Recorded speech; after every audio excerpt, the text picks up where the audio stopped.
we see this man sitting there. He gives his brief opening statement, which is empty and monstrous in its way. And then, over and over and over again, in answer to every single question he is asked, he invokes the fifth. He says, "On the advice of counsel, I respectfully decline to answer based upon my rights under the Fifth Amendment to the Constitution."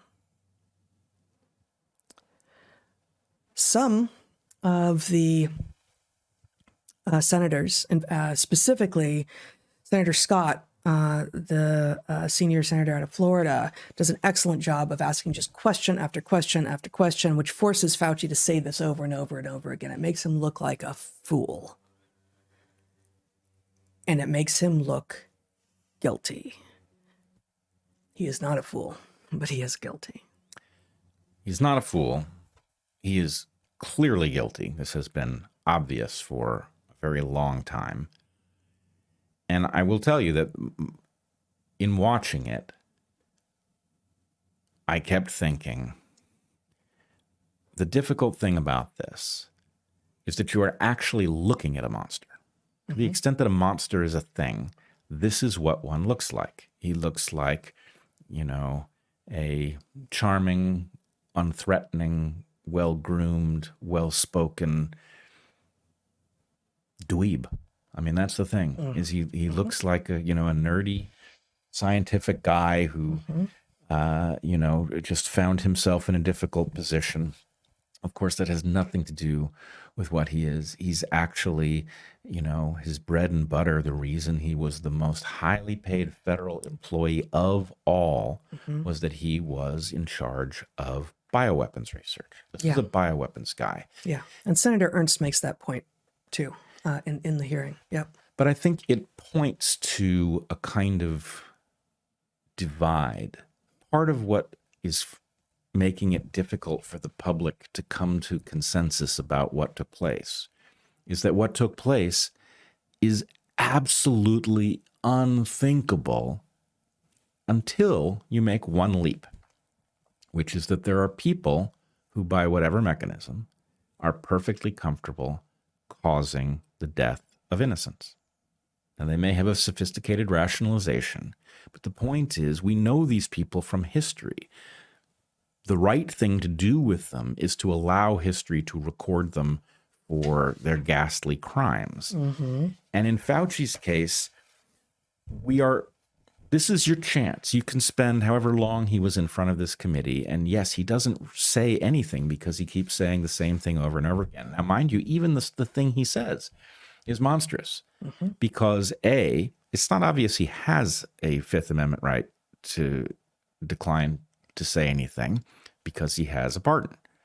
And so, in fact, one of the rationales, not rationalization, one of the rationales that the founders had in granting the right to give a pardon was to force somebody to testify. So the fact that he has a pardon means it's not obvious at all that he has the right to refuse to answer these questions. But even if you imagine that he does have that right, he elides the part where that right derives from the fact that he is entitled not to incriminate himself, which he does not say. Right? He has the right not to testify, but he has the right not to testify so as not to incriminate himself. Right? So the point is, okay. He's invoking the right, but not the reason for the right. He's invoking the right, but not paying the cost, which is the implication that he did something wrong and knows it. Go ahead. Well, because you were just there, I transcribed part of the very end when Senator Paul, who's the chairman, says, and this is not a perfect transcription, he says, "I really did want to hear from Dr. Fauci today. I did want to hear an apology, some semblance of being sorry for what happened.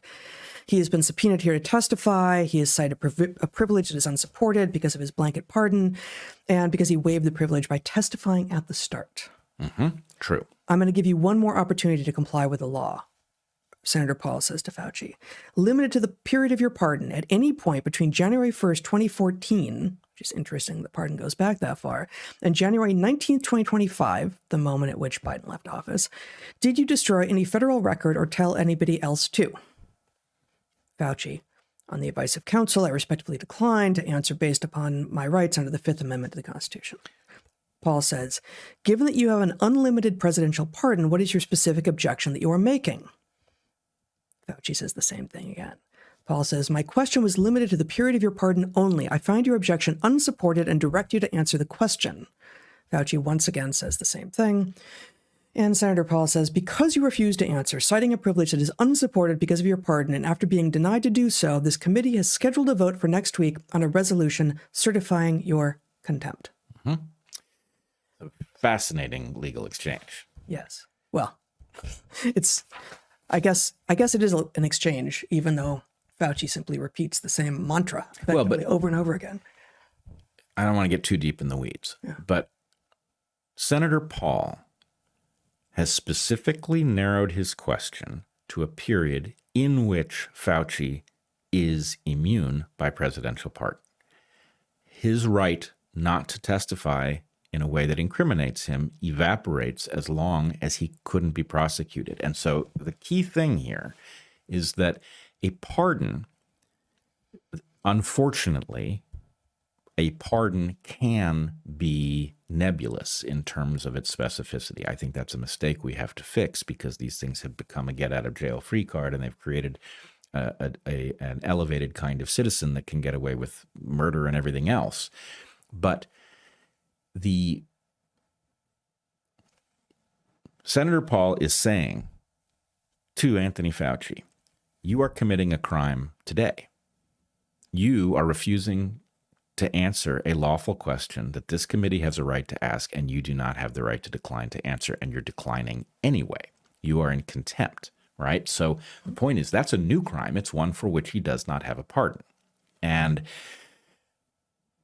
here's what's going to happen. Stuff and then nothing. Right. You're not, this guy is not going to end up paying the price here. He is going to be playing this elaborate game until it goes away.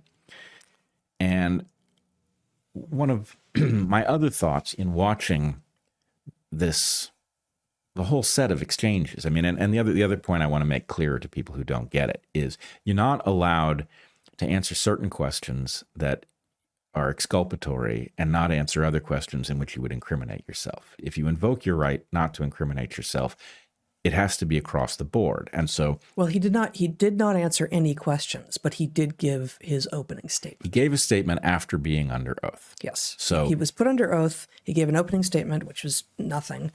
But then he gave that little mantra about the Fifth Amendment every other single moment that he was told he should speak. So there is at least a valid legal question as to whether he was entitled to invoke the Fifth, not only because of his immunity, but because he had already elected to speak. He had already said prejudicial things and then declined to speak where he might incriminate himself, which, I mean, the legal ground here is fascinating.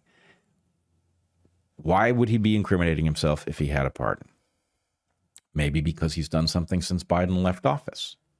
Maybe because he was planning to lie to the committee, and lying to the committee would be a crime in and of itself for which he didn't have a pardon.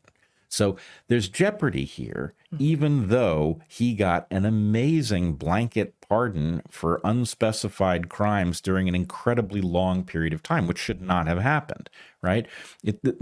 And I do want to point out, in looking into this, the idea of a blanket pardon, there's lots of precedent here of various kinds. This is egregious stuff, what happened at the end of the Biden administration.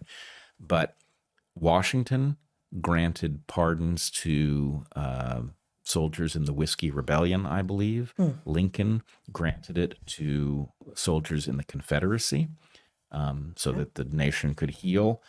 Carter granted it to draft dodgers. Ford granted it to Nixon, which is interesting for unspecified crimes. That may be the closest precedent that we have. Bush, the first Bush, granted it to Iran-Contra suspects, like Casper Weinberger. Yeah. So there's a lot of this stuff going on. But what's happened in the modern era is this impulse to just immunize obvious crooks at the end of an administration, so it's maximally covering. In Biden's case, we don't know. The question of whether or not the pardon might have been signed by the auto pen is actually probably not that useful. Even if it was, it doesn't matter because a pardon doesn't apparently require a signature. I was surprised to learn that. But what it does require is the president himself authorized it.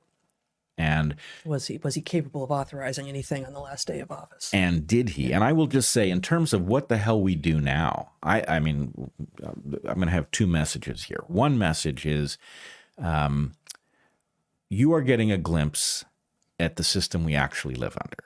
And it fits well with the paradigm I laid out in a tweet thread this week, not thinking of this topic specifically at all. But you want to put up my tweet thread? I'll just read the first tweet in it. I said, something is at war with us being regular citizens who want things to work and to be left alone. We're slow to react because we think in terms of nations. Our enemies are mafias that wear governments like a cloak to defeat our eyes and fly our flags to disarm our minds. So I think the way to think about Anthony Fauci sitting there in front of this committee today is we are governed by mafias. He is a made man. I think he's just clearly a made man. And that means we don't have the ability to touch him. Right? There's only so much that Rand Paul can do, or Ron Johnson. They don't have the power. They are our representatives, and we don't have the power to touch Anthony Fauci for reasons we don't know.